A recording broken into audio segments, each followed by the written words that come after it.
So a subscriber asked recently, what's involved in reattaching some of the windscreen washer hoses, because only one of their jets was working. And strangely enough, reattaching one of the hoses was actually the very first fault that I ever had with this car. So if my jets weren't working, one of the first things I'd do is just pull the stalk and make sure that I can hear the pump running. If you can't hear the pump running, then it's probably worth having a look at the washer bottle, having a look at the pump and just check and make sure everything's okay down there. Easiest way to get to that is probably just removing kind of a bit in the inner liner here, and then you can get to it quite easily without having to take the bumper off. Failing that, what you can do maybe is just take, I think, that whole bottom section off there, and you can put your hand up because it's about here behind it. Also, assuming the pump is running, obviously at that point in time, just check for any puddles, any water or anything like that. If there's water coming out the bottom, it could be that the hose has come off right at the pump, and you can just get your hand in there and just reattach it there. And then the next step I'd do is just check the hose, make sure there's no leaks or anything along the length of the hose. So the hose comes up, kind of runs along down behind the wing, and then just comes up obviously onto the bonnet here. You might then be lucky enough to see just some straightaway water or leaks or something coming through one side or the other. For me, I've been driving on the motorway and kind of pulling the squirters and nothing was happening, so it actually come off at this point, and I'd actually soaked all of this insulation piece. So obviously, yeah, it was handy because it was hot and it then heated up and dried it all out. But let's have a look. We'll get this insulation piece off and we'll have a look at those connections. So to take this insulation panel off, they've got these clips in there and you have to kind of squeeze them together. As you just squeeze them together, it kind of just releases a little bit and then you can just put them down. So what I'll do now is just run around, release each one of these, and we'll just whip this off. As you work your way around releasing them, obviously it becomes a lot looser.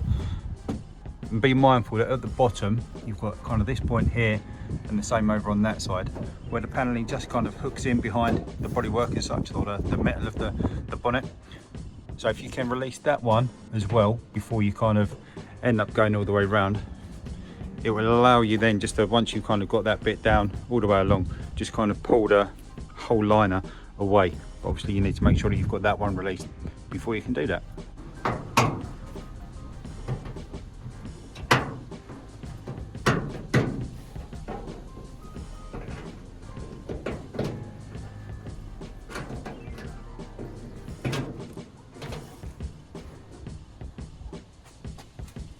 So with that then removed, you can see obviously here the hose comes in and goes into this kind of T-piece where it goes off one to the right and one to the left.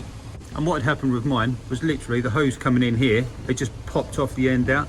So all I had to do was just basically grab it and just squeeze it back on. If only one of your squirters is working, then it could be that one of the hoses has come off and you just need to pop one of them back on.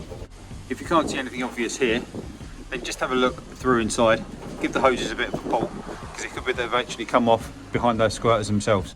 On my car, obviously we've got the heated nozzles so that they don't get frozen up, so it's probably just a good time to check as well. Make sure that cabling's tidy and it's not going to get snagged on anything when you put the insulation panel back in.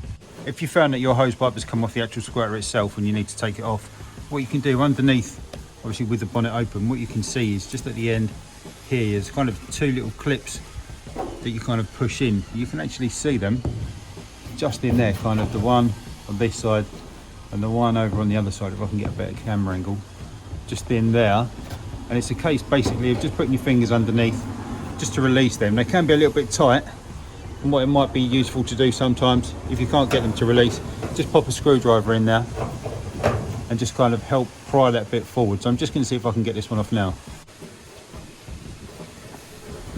Great, so with it removed like that, you can see you've obviously got the heated washer jet port itself, which is where the wires come in, and you've got this plug, and then the hose just connects simply on the back, just kind of with a push fit.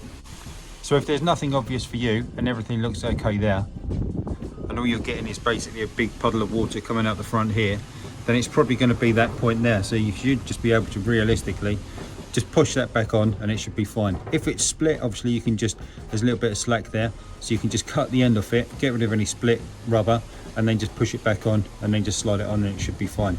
And then just putting it back in is obviously exactly the reverse.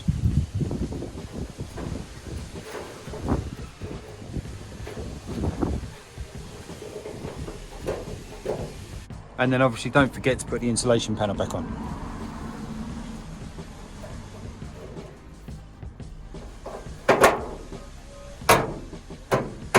And And then once that's back on, and probably one of the first things that you should check, obviously make sure that you've got fluid in the reservoir, and take the opportunity just to top it up as well.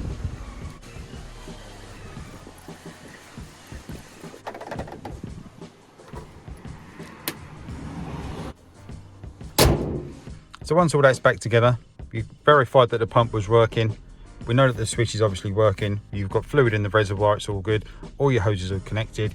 You should be able to then come back in the car, get the ignition on, give the lever a squeeze.